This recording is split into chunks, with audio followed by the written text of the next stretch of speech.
Hello friends, നമ്മുടെ മൊബൈലിൽ നിന്ന് നമ്മൾ നേരത്തെ അൺഇൻസ്റ്റാൾ ചെയ്ത് കളഞ്ഞിട്ടുള്ള കുറേ ആപ്ലിക്കേഷൻ എല്ലാം തന്നെ ഇത് നമുക്ക് എങ്ങനെയാണ് തലവേദനയാകുന്നത്, അതുപോലെ ഇത് നമ്മുടെ ഇൻഫർമേഷൻ എല്ലാം ചോർത്തുന്നുണ്ട് എങ്കിൽ ഇത് എങ്ങനെ നമുക്ക് തിരിച്ചറിയാം, ഇതിനെക്കുറിച്ചെല്ലാമാണ് ഇന്നത്തെ വീഡിയോയിൽ പറയുന്നത്. നമ്മുടെ ഫോളോവേഴ്സ് എല്ലാം തന്നെ ഒരുപാട് പേർ എനിക്ക് മെസ്സേജ് അയച്ച് പറയുന്നുണ്ട് നമ്മുടെ വീഡിയോസ് അവർക്ക് ഒരുപാട് ഗുണം ചെയ്യുന്നുണ്ട് എന്ന്. അപ്പോൾ ഇന്നത്തെ വീഡിയോ ഇത് വളരെയധികം ശ്രദ്ധിക്കേണ്ട ഒരു വീഡിയോ ആണ്. അപ്പോൾ ഇതിനായി നമ്മൾ ആദ്യം തന്നെ ചെയ്യേണ്ട കാര്യം പ്ലേ സ്റ്റോറിലാണ് നമ്മൾ പോകേണ്ടത്. പ്ലേ സ്റ്റോറിൽ പോയതിനു ശേഷം ഈ പ്രൊഫൈൽ ഐക്കണിൽ ടാപ്പ് ചെയ്ത് മാനേജ് ആപ്പ് ആൻഡ് സർവീസസ് എന്നതിൽ ടാപ്പ് ചെയ്യുന്ന സമയത്ത് നമുക്കിവിടെ മാനേജ് എന്നൊരു ഓപ്ഷൻ ലഭിക്കുന്നുണ്ട്. ഇത് നമ്മൾ ഇപ്പോൾ ഇവിടെ ഇൻസ്റ്റാൾ ചെയ്തിരിക്കുന്ന ആപ്ലിക്കേഷൻ എല്ലാമാണ് താഴേക്ക് വരുന്നത്. എന്നാൽ ഇവിടെ ദിസ് ഡിവൈസ് എന്നതിൽ ടാപ്പ് ചെയ്ത് നോട്ട് ഇൻസ്റ്റാൾഡ് എന്നതിൽ ടാപ്പ് ചെയ്യുമ്പോൾ നിങ്ങൾക്ക് ഇവിടെ കാണാം ഒരുപാട് ആപ്ലിക്കേഷൻസ് എല്ലാം താഴേക്ക് വരുന്നുണ്ട്. ഇതെല്ലാം നമ്മൾ നേരത്തെ ഇൻസ്റ്റാൾ ചെയ്തിട്ടുള്ളതും പിന്നീട് അൺഇൻസ്റ്റാൾ ചെയ്തതുമായ ആപ്ലിക്കേഷൻ എല്ലാമാണ്. അപ്പോൾ ഇതിൽ തന്നെ ഇപ്പോൾ ഇത്രയും ഡാറ്റ, ഇപ്പോൾ ഞാൻ ഒരു ആപ്ലിക്കേഷൻ സെലക്ട് ചെയ്തപ്പോഴേക്കും 8 MB, അതുപോലെ രണ്ടാമതായി ഇവിടെ മുകളിൽ നിങ്ങൾക്ക് കാണാം ഈ MB എല്ലാം തന്നെ വർദ്ധിച്ചു വരുന്നുണ്ട്.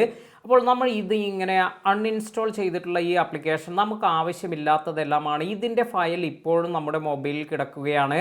ഇത് ഇത്തരത്തിൽ കിടക്കുന്നത് കൊണ്ട് നമ്മുടെ ഇൻഫർമേഷൻ ഇവിടെ നിന്നും ലീക്ക് ആകുന്നില്ല. എങ്കിൽ കൂടി നമുക്കിത് തലവേദനയാകുന്നത് എന്തുകൊണ്ടെന്നാൽ നമുക്ക് ഒരുപാട് ഡാറ്റ എല്ലാം തന്നെ നമ്മുടെ മിസ്സാകാനെല്ലാം ഇത് കാരണമാകുന്നുണ്ട്. ഇപ്പോൾ നിങ്ങൾക്ക് കാണാം ഇവിടെ കുറച്ച് ആപ്ലിക്കേഷൻസ് എല്ലാം സെലക്ട് ചെയ്തപ്പോഴേക്കും 535 MB നമുക്ക് ആവശ്യമില്ലാത്ത ഫയൽസിന് വേണ്ടി നമ്മൾ ഇവിടെ സ്പെൻഡ് ചെയ്തിട്ടുണ്ട്. ഇതുപോലെ നിങ്ങൾക്ക് താഴേക്ക് നോക്കിയാൽ കാണാം ഒരുപാട് ആപ്ലിക്കേഷൻ അൺഇൻസ്റ്റാൾ ചെയ്തത് ഇവിടെ കിടക്കുന്നുണ്ട്. ഇതെല്ലാം തന്നെ സെലക്ട് ചെയ്തതിന് ശേഷം നിങ്ങൾക്ക് ഇവിടെ ഡിലീറ്റ് എന്ന് കൊടുക്കാം. അതിനാൽ തന്നെ ഈ ആപ്ലിക്കേഷൻ്റെ ഫയൽസ് എല്ലാം നമ്മൾ ഇവിടെ നിന്ന് ഡിലീറ്റ് ചെയ്യുമ്പോൾ നമുക്ക് ഒരുപാട് സ്റ്റോറേജ് എല്ലാം നമ്മുടെ മൊബൈലിൽ സേവ് ചെയ്യാൻ സാധിക്കുന്നുണ്ട്. ഇത് ഇമ്പോർട്ടൻ്റ് ആയി നിങ്ങൾ സെറ്റ് ചെയ്യുക. ഇനി അടുത്തൊരു കാര്യമെന്ന് പറയുന്നത് ഇത് വളരെയധികം ഇമ്പോർട്ടൻ്റ് ആയ കാര്യമാണ്. ചില ആപ്ലിക്കേഷൻ നമ്മൾ അൺഇൻസ്റ്റാൾ ചെയ്തതിന് ശേഷവും നിങ്ങളുടെ ഇൻഫർമേഷൻ എല്ലാം ചോർത്തുന്നുണ്ട് എങ്കിൽ ഇത് ചെക്ക് ചെയ്യുന്നതിന് ആദ്യം നമ്മൾ സെറ്റിംഗ്സിൽ പോയതിനു ശേഷം ഗൂഗിൾ എന്നതിൽ പോയി ഇവിടെ നമ്മുടെ ഈ ജിമെയിൽ അഡ്രസ്സിൽ ടാപ്പ് ചെയ്ത് മാനേജ് യുവർ ഗൂഗിൾ അക്കൗണ്ട് എന്നതിൽ പോയി ഇവിടെ നമുക്ക് സെക്യൂരിറ്റി ആൻഡ് സൈൻ ഇൻ എന്നതിൽ ടാപ്പ് ചെയ്യുക. ഇനി ഏറ്റവും താഴേക്ക് സ്ക്രോൾ ചെയ്ത് വരിക. ഇപ്പോൾ നിങ്ങൾക്ക് ഇവിടെ കാണാം your connection to third party apps and services എന്ന് വന്നിട്ടുണ്ട്.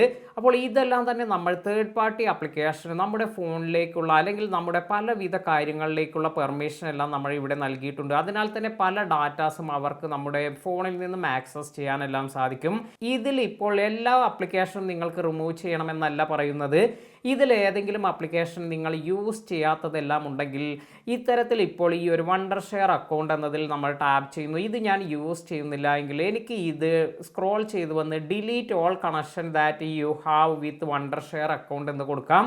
അപ്പോൾ ഇങ്ങനെ നമുക്ക് ആ ഒരു ആപ്ലിക്കേഷൻ്റെ കംപ്ലീറ്റ് ആക്സസ് എല്ലാം തന്നെ ഇവിടെ നിന്നും റിമൂവ് ചെയ്യാൻ സാധിക്കുന്നതാണ്. ഇത് നമ്മുടെ പ്രൈവസിക്കും അതുപോലെ നമ്മുടെ ഡാറ്റ ലീക്കേജ് എല്ലാം സംരക്ഷിക്കുന്നതിനും വളരെ ഇമ്പോർട്ടൻ്റ് ആയ കാര്യമാണ്. നിങ്ങൾക്ക് ആവശ്യമില്ലാത്ത ആപ്ലിക്കേഷൻസിനൊന്നും തന്നെ ഇങ്ങനെ നിങ്ങളുടെ ഈ ഒരു തേർഡ് പാർട്ടി ആക്സസ് ഒന്നും തന്നെ ഇവിടെ കൊടുക്കാതിരിക്കുക. വീഡിയോ ഉപകാരപ്പെട്ടുവെങ്കിൽ ലൈക്ക് ചെയ്യാനും മറ്റുള്ളവർക്ക് ഷെയർ ചെയ്ത് കൊടുക്കാനും മറക്കാതിരിക്കുക. പുതിയ അറിവുകളുമായി മറ്റൊരു വീഡിയോയിൽ കാണാം. താങ്ക്